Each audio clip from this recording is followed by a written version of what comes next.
Everyone, मेरा नाम है रीशु। आज जो हम टॉपिक करेंगे वो है प्लांट टिश्यू। सबसे पहले तो हमें पता होना चाहिए कि टिश्यू का मतलब क्या होता है। तो जब भी हम बात करते हैं टिश्यू के बारे में तो बहुत सारे सेल्स मिलके बनाते हैं टिश्यूज।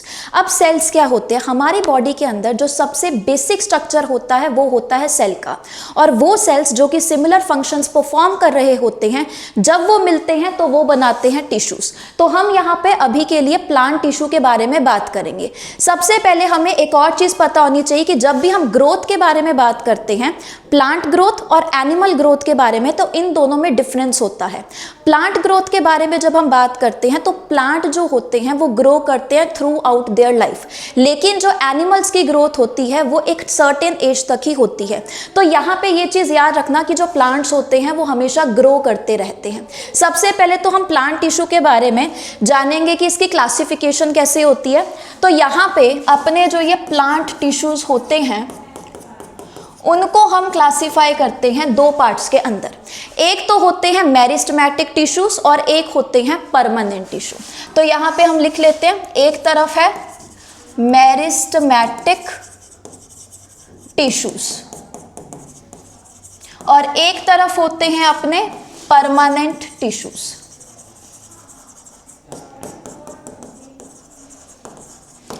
अब यहाँ पे ध्यान देना, जैसे कि अगर मान लो मैंने एक प्लांट की ब्रांच को तोड़ दिया, कुछ टाइम के बाद जब आप वहाँ पे जाओगे तो वो ब्रांच दोबारा से ग्रो हो जाएगी।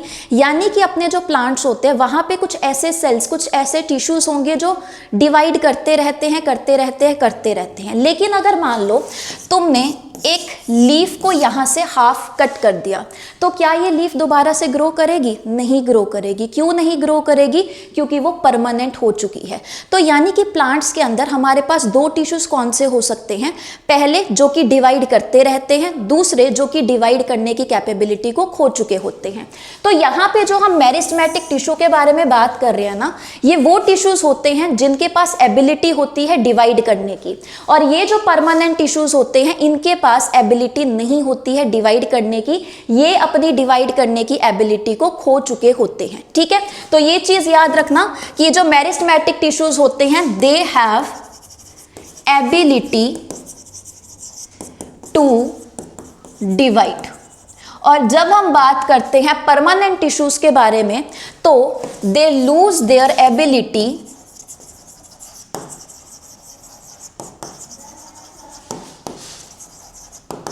To divide. अब हम देखेंगे कि ये जो मेरिस्टेमेटिक टिश्यूज होते हैं और ये जो परमानेंट टिश्यूज होते हैं ये फर्दर आगे चल के डिवाइड करना शुरू करते हैं। ठीक है, सबसे पहले हम यहाँ पे बात करेंगे मेरिस्टेमेटिक टिश्यू के क्लासिफिकेशन के बारे में। तो यहाँ पर अपने जो मेरिस्टेमेटिक टिश्यूज होते हैं, मेरिस्टेमेटिक टिश्यू कौन से होते हैं? जो कि डिवाइड कर सकते हैं। तो ये जो मेरिस्टेमेटिक टिश्यू होते हैं वो भी दो पार्ट्स में डिवाइड होते हैं। एक तो हम यहाँ पे बात करेंगे कि किस बेसिस पे हम इसको डिवाइड करते हैं। सबसे पहला जो बेसिस होता है डिवाइड करने का वो होता है on the basis of origin. दूसरा हम बोलते हैं कि हम इन मेरिस्टेमेटिक टिश्यू को डिवाइड कर सकते हैं on the basis of location. ठीक है, तो हमने क्या किया, मेरिस्टेमेटिक टिश्यू को दो बेसिस के ऊपर डिवाइड किया है। एक तो हमने बोला ओरिजिन के बेसिस पे, एक हमने बोला लोकेशन के बेसिस पे। सबसे पहले हम यहाँ पे बात करेंगे ओरिजिन के बेसिस पे। तो ओरिजिन के बेसिस पे ये जो मेरिस्टेमेटिक टिश्यूज होते हैं वो तीन टाइप के होते हैं। एक तो अपने पास होते हैं प्रो मेरिस्टेमेटिक टिश्यू, एक अपने पास होते हैं प्राइमरी मेरिस्टेमेटिक टिश्यू, और एक अपने पास होते हैं सेकेंडरी मेरिस्टेमेटिक टिश्यू। ठीक है, कौन कौन से हमने बोले? Pro meristematic tissue, primary meristematic tissue and secondary meristematic tissue. अब यहाँ पे हम कैसे बात करते हैं कि जैसे जब भी हम बात करते हैं कि एक ऑर्गेनिज्म की शुरुआत होती है, सिंगल सेल से होती है, फिर वो डिवाइड करता जाता है और एक पूरा का पूरा ऑर्गेनिज्म बनाता है, राइट। तो यहाँ पे प्रो का मतलब होता है पहले। सबसे पहले सेल्स कौन से बनते हैं प्लांट के अंदर? प्रोमेरिस्टेमेटिक वाले। ठीक है, तो सबसे पहले टिश्यूज कौन से हो गए हमारे? प्रोमेरिस्टेमेटिक टिश्यू। जब ये प्रोमेरिस्टेमेटिक टिश्यू मैच्योर हो जाते हैं तो किस में कन्वर्ट होते हैं? प्राइमरी मेरिस्टेमेटिक टिश्यू में कन्वर्ट होते हैं। ये जब प्राइमरी मेरिस्टेमेटिक टिश्यू मैच्योर हो जाएंगे तब ये किस में चेंज हो जाएंगे? सेकेंडरी मेरिस्टेमेटिक टिश्यू में चेंज हो जाएंगे। और जब ये secondary meristematic tissue further mature हो जाएंगे तब ये क्या बनाएंगे? परमानेंट टिश्यू, यानी कि ये अपनी जो एबिलिटी है डिवाइड करने की वो खो चुके होंगे। ठीक है, तो ये तो था ओरिजिन के हिसाब से। जब हम बात करते हैं लोकेशन के हिसाब से, तो लोकेशन के हिसाब से भी हम बोलते हैं कि ये जो मेरिस्टेमेटिक टिश्यू होते हैं वो 3 टाइप के होते हैं। एक हम यहाँ पे बात करते हैं एपिकल मेरिस्टेमेटिक टिश्यू की, एक हम बोलते हैं इंटरकैलरी मेरिस्टेमेटिक टिश्यू, और एक हम बोलते हैं लेटरल मेरिस्टेमेटिक टिश्यू। अब इनको हम फर्दर अच्छे से पढ़ते हैं। सबसे पहले तो हम यहाँ पे बात करेंगे एपिकल मेरिस्टेमेटिक टिश्यू के बारे में। अब देखो यहाँ पे हमने क्या बोला? एपिकल। तो ये जो टिश्यूज हैं वो कहाँ पे प्रेजेंट होंगे? टिप्स में प्रेजेंट होंगे। अब किसकी टिप में प्रेजेंट होंगे? जब भी हम प्लांट्स के बारे में बात करते हैं तो यहाँ पे हमने बोला कि सॉइल प्रेजेंट होगी, यहाँ पे क्या प्रेजेंट होगा? शूट प्रेजेंट होगी, और ये जो सॉइल के नीचे होता है वो उसको हम क्या बोलते हैं? रूट्स बोलते हैं। तो अगर मान लो यहाँ पे स्टेम की टिप में अगर ये प्रेजेंट होंगे तो उनको हम क्या बोलेंगे? Shoot apical meristem. ठीक है, जिसको हम शॉर्ट फॉर्म में SAM भी बोल देते हैं। अगर ये रूट्स की टिप में प्रेजेंट होंगे तो इसको हम क्या बोल देंगे? रूट एपिकल मेरिस्टेम, जिसको शॉर्ट फॉर्म में हम क्या बोलेंगे? RAM। तो बस ये तुमने याद रखना है कि जो एपिकल मेरिस्टेमेटिक टिश्यू होते हैं वो कहाँ पे प्रेजेंट होंगे? टिप ऑफ द प्लांट में प्रेजेंट होंगे। शूट की टिप में होंगे तो शूट एपिकल मेरिस्टेम, रूट की टिप में होंगे तो रूट एपिकल मेरिस्टेम इनको हम बोल देंगे। इसके अलावा अब ध्यान से देखना, जब हम यहाँ पे बात करें कि टिप्स में प्रेजेंट है और ये ग्रो कर सकते हैं, यानी कि किस में हेल्प कर रहे होंगे? कौन सी ग्रोथ में हेल्प कर रहे होंगे? Primary growth. प्राइमरी ग्रोथ का मतलब होता है लेंथ वाइज ग्रो करना। तो यानी कि ये क्या बढ़ा रहे होंगे? ये लेंथ को इंक्रीज करने में हेल्प कर रहे होंगे। ठीक है, तो एपिकल मेरिस्टेमेटिक टिश्यू प्लांट की लेंथ को इंक्रीज करने का काम कर रहे होते हैं। देन उसके बाद हम नेक्स्ट बात करते हैं इंटरकैलरी मेरिस्टेमेटिक टिश्यू की। तो इंटरकैलरी मेरिस्टेमेटिक टिश्यू, अब यहाँ पे नाम पढ़ना, नाम क्या लिखा हुआ है? इंटरकैलरी। इंटर का क्या मतलब होता है? बीच में। अब आपने गन्ना देखा होगा तो यहाँ पे कुछ इस तरीके से लाइंस बनी होती हैं, इन लाइंस को हम क्या बोलते हैं? नोड्स। तो ये वाली जो लाइन हमने बनाई है वो भी क्या है? नोड। ये वाली लाइन भी क्या है अपने पास? नोड। दो नोड्स के बीच की जो स्पेस होती है उसको हम बोलते हैं इंटर नोड। अब आपने, जैसे मैंने बोला कि आपने गन्ना तो देखा होगा, एक छोटा गन्ना देखा होगा, एक आपने बड़ा देखा होगा। तो यहाँ पे आपको फर्क क्या दिखाई देता है कि ये जो छोटा गन्ना है यहाँ पे जो नोड्स प्रेजेंट होंगी इनके बीच का जो डिस्टेंस होता है वो काफ़ी कम होता है। लेकिन अगर हम बड़े गन्ने की बात करें, यहाँ पे जो नोड्स का डिस्टेंस है वो काफ़ी बड़ा है, यानी कि जो प्लांट्स के अंदर ग्रोथ हो रही है वो सिर्फ ऊपर से नहीं हो रही है, टिप से नहीं हो रही है बस, वो यहाँ बीच से भी हो रही है। तो यहाँ पे जो नोड्स प्रेजेंट होते हैं इसके ऊपर और नीचे कुछ ऐसे टिश्यूज प्रेजेंट होंगे जो कॉन्टिन्यूसली डिवाइड कर रहे होंगे, और उन्हीं को हम क्या बोल देते हैं? Intercalary meristematic tissue. तो ये भी क्या कर रहे हैं? ये भी लेंथ को इंक्रीज करने का काम कर रहे होते हैं। अगर मैं बात करूं एपिकल की, वो भी लेंथ को इंक्रीज करने का काम करे, लेकिन वो कहां से कर रहे हैं? टिप से कर रहे हैं। अगर मैं इंटरकैलरी की बात करूं, ये भी लेंथ को इंक्रीज करने का काम करे, लेकिन ये कहां से कर रहे हैं? बीच से कर रहे हैं। ठीक है, इसलिए हमने इनको क्या बोला? इंटरकैलरी। इंटर यानी कि बीच में। नेक्स्ट उसके बाद अपने पास आता है यहां पर लेटरल मेरिस्टेमेटिक टिश्यू। तो अगर हम बात करते हैं लेटरल मेरिस्टेमेटिक टिश्यू के बारे में, अब जब हम ग्रोथ के बारे में बात कर ही रहे हैं, ग्रोथ ऐसा तो है नहीं कि जो अपने प्लांट्स होते हैं वो लेंथ वाइज ही ग्रो करते रहेंगे, वो इस तरीके से भी ग्रो करेंगे, विड्थ वाइज भी ग्रो करेंगे। तो यानी कि लेटरल मेरिस्टेमेटिक टिश्यू किस में हेल्प कर रहे होते हैं? Increasing the गर्थ। गर्थ बोलो चाहे तुम विड्थ बोल लो, सेम ही चीज है। तो जो विड्थ को या गर्थ को बढ़ा रहे होते हैं प्लांट की, उनको हम क्या बोलेंगे? लेटरल मेरिस्टेमेटिक टिश्यू बोलेंगे। तो यहाँ पे तो अपने ये जो मेरिस्टेमेटिक टिश्यू थे वो खत्म हो जाते हैं, लेकिन हमने बोला था कि प्लांट्स के अंदर परमानेंट टिश्यूज भी प्रेजेंट होते हैं। तो ये जो परमानेंट टिश्यू होते हैं ना, वो होते हैं दो तरीके के। एक होते हैं सिंपल परमानेंट टिश्यू और एक होते हैं अपने पास कॉम्प्लेक्स परमानेंट टिश्यू। सबसे पहले तो यहां पे देखो सिंपल परमानेंट टिश्यू। सिंपल का मतलब, अब टिश्यू हमने क्या बोला, किससे मिलके बने हैं? सेल से मिलके बने हैं। सिंपल परमानेंट टिश्यू यानी कि एक टाइप के सेल से मिलके बने होंगे, इसलिए हमने इनको क्या बोल दिया? सिंपल बोल दिया। कॉम्प्लेक्स परमानेंट टिश्यू यानी कि जो अलग अलग टाइप के सेल से मिलके बने होंगे। तो अगर हम बात करते हैं सिंपल परमानेंट टिश्यू के बारे में, तो ये जो सिंपल परमानेंट टिश्यू होते हैं वो होते हैं तीन टाइप के। एक तो होता है पैरेन्काइमा, एक होता है कोलेनकाइमा और एक होता है स्क्लेरेन्काइमा।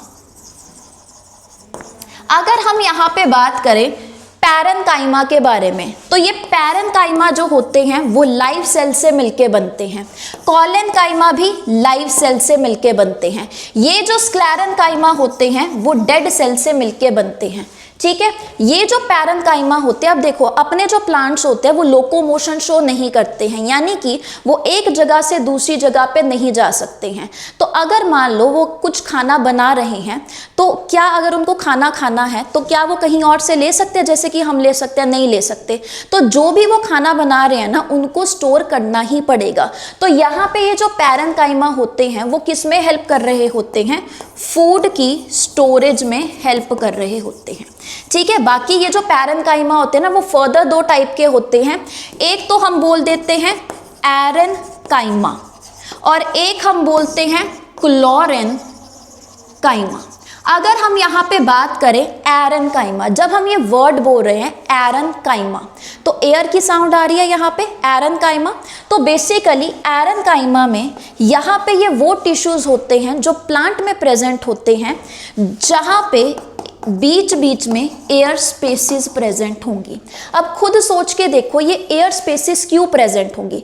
नॉर्मली अगर हम एक्वेटिक प्लांट्स के बारे में जानें तो एक्वेटिक प्लांट जो होते हैं वो पानी में भी इरेक्ट खड़े रह सकते हैं। पानी में इरेक्ट क्यों खड़े रहते हैं? क्योंकि उनके सेल्स के बीच में क्या प्रेजेंट होंगी? एयर स्पेसिस प्रेजेंट होंगी, और ये जो एयर स्पेसिस होंगी वो इनको बायोन्सी प्रोवाइड करती होंगी। तो ये जो एरेन्काइमा है वो क्या है? वो टिश्यूज जहाँ पे एयर स्पेसिस प्रेजेंट होंगी। कहां पे प्रेजेंट होगी? एक्वेटिक प्लांट्स में प्रेजेंट होगी, और क्या प्रोवाइड कर रही होगी? बायोन्सी प्रोवाइड कर रही होगी। अगर हम क्लोरेन्काइमा की बात करें तो यहां पे जो वर्ड तुम्हें नजर आ रहा है क्लोरो, क्लोरो वर्ड तुमने और कहां पे सुना होगा? Chlorophyll, chloroplast. क्लोरोफिल जो होता है वो ग्रीन कलर का पिगमेंट होता है जो कि प्लांट्स के अंदर प्रेजेंट होता है, और ये जो ग्रीन कलर का पिगमेंट होता है वो फोटोसिंथेसिस करने में हेल्प करता है। तो ये जो क्लोरेन्काइमा है वो भी किस में हेल्प करेगा? फोटोसिंथेसिस में हेल्प करेगा। ठीक है, तो ये तो हो गया अपना पैरेन्काइमा। अब हम नेक्स्ट बात करते हैं कोलेनकाइमा के बारे में। तो ये जो कोलेनकाइमा होता है ना, ये कहाँ पे प्रेजेंट होता है? जो सॉफ्ट पार्ट होते हैं अपने प्लांट के, वहाँ पे एक कोलेनकाइमा प्रेजेंट होगा। जैसे कि हम बात करते हैं, ये है स्टेम, ठीक है, यहाँ पे अपनी है लीफ। तो ये जो लीफ है वो स्टेम से किससे जुड़ी हुई होती है? पीटियोल से जुड़ी हुई होती है। अब तुमने पीटियोल देखी होगी, ये आराम से झूल सकती है, इसी की वजह से अपना जो लीफ होता है वो ऊपर नीचे हो सकता है। यानी कि ये किस टिश्यू की बनी होगी? फ्लेक्सिबल टिश्यू की बनी होगी, राइट। लेकिन अगर तुम इसको ज़्यादा ऊपर नीचे करोगे तो अल्टीमेटली टूट ही जाएगी, यानी कि ये रिजिड भी है। तो ये जो कोलेनकाइमा है वो क्या क्या प्रोवाइड कर रहा है? वो फ्लेक्सिबिलिटी भी प्रोवाइड कर रहा है, और साथ में वो क्या प्रोवाइड कर रहा है? रिजिडिटी प्रोवाइड कर रहा है। ज्यादातर कहाँ पे प्रेजेंट होगा? Soft parts of the plant में प्रेजेंट होगा। इसके अलावा अपने पास आता है स्क्लेरेन्काइमा, जो कि कैसा होता है? डेड। अब खुद सोचो, जैसे हमारी बॉडी में क्या होता है, जो भी डेड टिश्यूज होते हैं अल्टीमेटली शेड ऑफ हो जाते हैं, ठीक है, लेकिन जो प्लांट्स होते हैं वो अपने डेड टिश्यूज को अपने ऊपर एक्यूमुलेट करना शुरू कर देती है ताकि वो अपनी प्रोटेक्शन कर सके। तुमने बार्क देखी होगी प्लांट्स के अराउंड, तो वो जो बार्क होती है वो किसकी बनी होती है? डेड टिश्यू की बनी होती है, स्क्लेरेन्काइमा की बनी होती है। तुमने वो जो कोकोनट देखा होगा, उसके बाहर जो हस्क लगा होता है ब्राउन कलर का, वो भी कैसा होता है? डेड होता है। किसका बना हुआ है?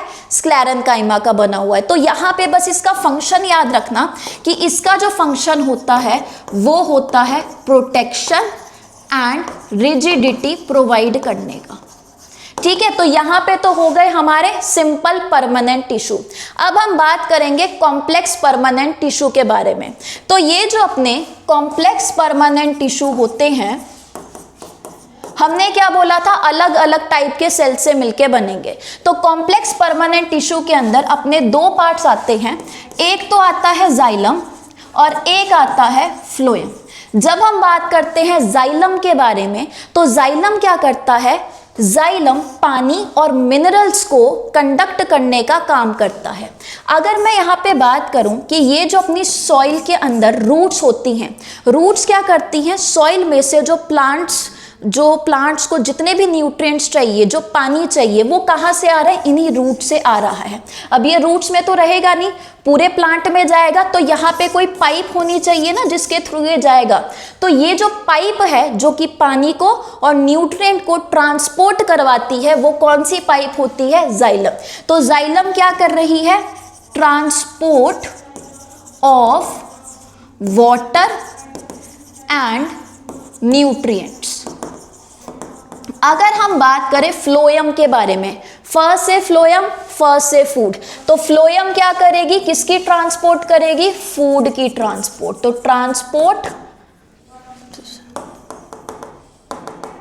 Transport of food.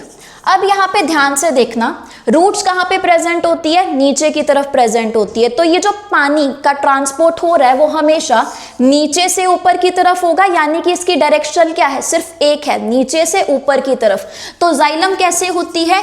Uni directional होती है। और अगर मैं यहाँ पे बात करूँ फ्लोएम के बारे में, तो यहाँ पे खाना कहाँ पे बनता है? प्लांट्स के अंदर, लीव्स के अंदर बनता है। लीव्स को हम क्या बोलते हैं? किचन ऑफ द प्लांट बोलते हैं, जहाँ पे खाना बनता है। अब ये जो लीव्स है वो तो ऊपर की तरफ, नीचे की तरफ, जहां मर्जी प्रेजेंट हो सकती है। इस लीफ के ऊपर भी प्लांट का पार्ट हो सकता है, नीचे भी प्लांट का पार्ट हो सकता है, यानी कि यहाँ पे जो खाना बनेगा वो ऊपर की तरफ भी जा सकता है, नीचे की तरफ भी जा सकता है, यानी कि इसकी डायरेक्शनल कैसी होगी? By directional. और अभी अभी हमने क्या बोला कि ये किसके अंदर आ रहे हैं? कॉम्प्लेक्स परमानेंट टिश्यू के अंदर आ रहे हैं, यानी कि अलग अलग टाइप के सेल से मिलके बन रहे होंगे। तो यहाँ पे हमें और क्या याद रखना होता है कि कौन कौन से सेल से मिलके ये जाइलम और ये फ्लोएम बनती है। तो ये जो जाइलम होती है इसके अंदर क्या प्रेजेंट होता है? Tracheids, vessels, parenchyma and fibres. और ये जो अपना फ्लोएम होता है वो बना हुआ होता है sieve tubes, companion cells, parenchyma and fibres. अब अगर आप यहां पे ध्यान दो तो यहां पर जाइलम और फ्लोएम के बीच में कॉमन पार्ट क्या आ रहा है? Parenchyma and fibres. यहाँ पे भी पैरेन्काइमा एंड फाइबर्स है, यहाँ पे भी पैरेन्काइमा एंड फाइबर्स है। तो इसको कैसे याद रख सकते हो कि तुम टीवी देखते देखते पानी पी रहे हो। पानी कैसे? जाइलम क्या करता है? पानी को कंडक्ट करने में हेल्प करता है। तो टीवी, पानी। और यहाँ पे तुम किससे याद रख सकते हो? SC से याद रख सकते हो। अब ये जो हमारे पास अलग अलग टाइप के सेल्स यहाँ पे मौजूद हैं, इनके बारे में भी तुम्हें पता होना चाहिए कि कौन सा लाइव सेल होता है, कौन सा डेड सेल होता है। अब ध्यान देना, पैरेन्काइमा तो हमने पहले ही बोला था कि लाइव सेल है। यहाँ पे भी पैरेन्काइमा कैसा होगा, लाइव होगा। फाइबर्स के बारे में अगर हम बात करें, ये लाइव होंगे कि ये डेड होंगे, ये होंगे डेड, तो यहाँ पे भी डेड, यहाँ पे भी डेड। अब अगर हम यहाँ पे बात करें ट्रैकिड्स, वेसल्स, ट्यूब्स है, ट्यूब्स कैसी होती हैं, डेड होती हैं। अब यहाँ पे देखो हमने क्या लिखा है, कंपेनियन सेल। कंपेनियन का क्या मतलब होता है, साथी। तो अगर मैं यहाँ पे किसी साथी के बारे में बात कर रही हूँ तो साथी तो कैसा होगा, जिंदा ही होगा ना, यानी कि यहाँ पे क्या होगा, ये लाइव। किसका साथी है, सीव ट्यूब्स का साथी है, तो सीव ट्यूब भी कैसे होंगे, लाइव होंगे। तो अगर तुम यहाँ पे ध्यान दो, ये जो जाइलम है, जाइलम के अंदर सिर्फ एक ही चीज है पैरेन्काइमा जो कि लाइव है, बाकी सारी की सारी चीजें डेड है। और अगर हम यहाँ पे फ्लोएम के बारे में बात करें तो यहाँ पे सिर्फ एक ही चीज डेड है, बाकी की सारी चीजें यहाँ पर लाइव है। तो यहाँ पर अपना जो प्लांट टिश्यू है वो खत्म होता है। आई होप आप सबको समझ आया होगा। Thank you so much.